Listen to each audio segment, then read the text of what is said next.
Hoje em dia, com o avanço da tecnologia e a modernização do acesso à internet, se tornou necessário desenvolver técnicas que possibilitassem a adaptação do conteúdo do site em função das dimensões da tela do dispositivo que o usuário está utilizando. Essas técnicas constituem a base do que se denomina design responsivo. Mas o que seria uma tela responsiva? O design responsivo é uma técnica que permite que a interface de um site ou aplicativo seja adaptada em qualquer tipo ou tamanho de tela, tornando-a responsiva, ou seja, sem distorções ou quaisquer inacessibilidades no conteúdo em todos os dispositivos. Todo o layout do site oferece a experiência de usuário possível, independente do dispositivo onde está sendo exibido, seja em telas grandes, tablets ou celulares. Essa é uma área que necessita de profissionais com habilidades técnicas, pois além do design, a codificação com HTML e CSS também faz parte desse processo. Vale esclarecer também que o design responsível não se diz respeito somente à adaptação do layout ao tamanho da tela, pois o conceito do design responsível, na sua forma ampla, deve ser entendido como design capaz de responder às características do dispositivo ao qual ele é servido. Sendo assim, o design responsível expande e contrai na finalidade de se acomodar de uma maneira usável e acessível no local onde ele é renderizado. Mas qual que é a importância de aderir a um design responsivo? No desktop ou no notebook, o usuário faz uso de teclado e mouse. Ele tem um acesso estável à internet e num ambiente confortável. Já no contexto de acesso à internet pelo smartphone, o usuário interage por meio de uma interface touch, com um teclado virtual com mais limitações, uma tela menor, uma conexão de internet mais sujeita a oscilações e num ambiente imprevisível e instável. Ao construir a interface de um site, normalmente se inicia pelo computador, para assim pensar nos seus desdobramentos nas outras plataformas. Mas esse processo está mudando e pensar nos dispositivos móveis inicialmente tem sido uma alternativa para facilitar o trabalho. A experiência do usuário é o foco. Se a interface de um site é construído pensando no seu design responsivo, o cliente não terá dificuldades para navegar e interagir no celular, sem precisar, por exemplo, usar os dedos para ficar ampliando ou ficar encolhendo o site para enxergar um conteúdo que está na tela. Além disso, esses sites são feitos com elementos leves e fáceis de carregar, possibilitando o uso e a navegação com dados móveis, que nem sempre oferecem uma qualidade boa de conexão. Qual seria a relevância? O desktop não é mais dominante. Hoje em dia, muitas pessoas acessam a internet apenas com dispositivos móveis. Eu separei algumas fontes, né, que comprovam isso. Em 2011, a venda de smartphones superou a de computadores. O número de brasileiros utilizando a internet pelo celular cresceu 106 apenas em 2014. 73% dos brasileiros acessam a internet pelo smartphone todos os dias. E o acesso de internet pelo celular superou a de notebooks e computadores em 2013.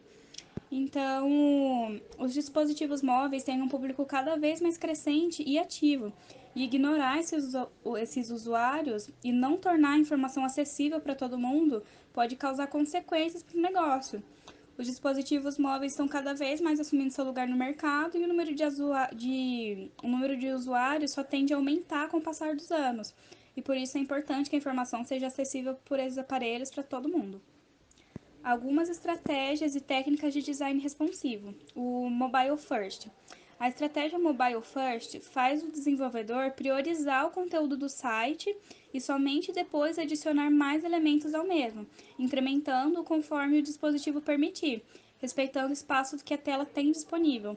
Essa prática não se estende só à informação, como também à parte do design do layout, onde se começa com um layout mais simples e então vai se acrescentando elementos de acordo com as resoluções maiores.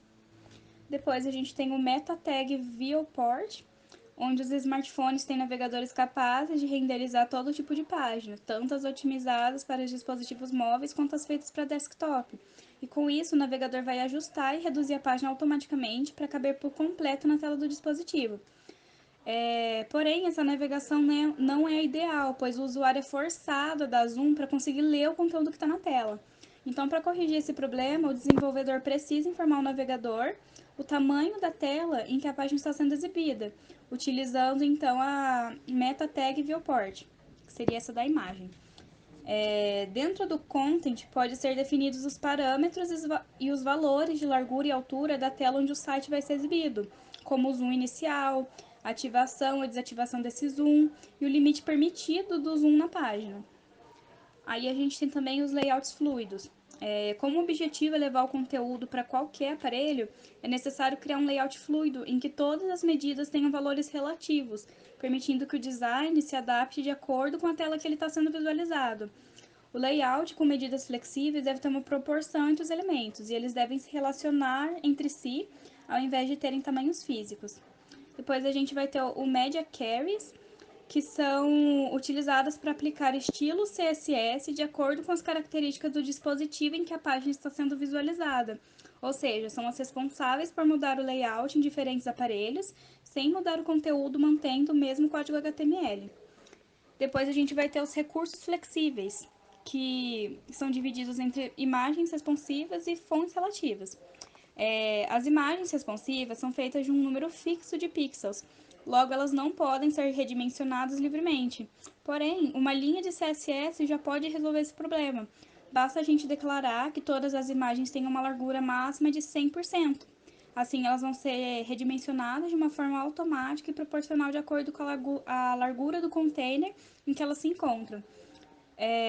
No caso das fontes relativas, a utilização dessas fontes é importante porque permite aumentar e diminuir os textos sem quebra de layout e se adaptando à tela. Para isso, os valores das fontes devem ser especificados em EM ou REM ao invés de pixels.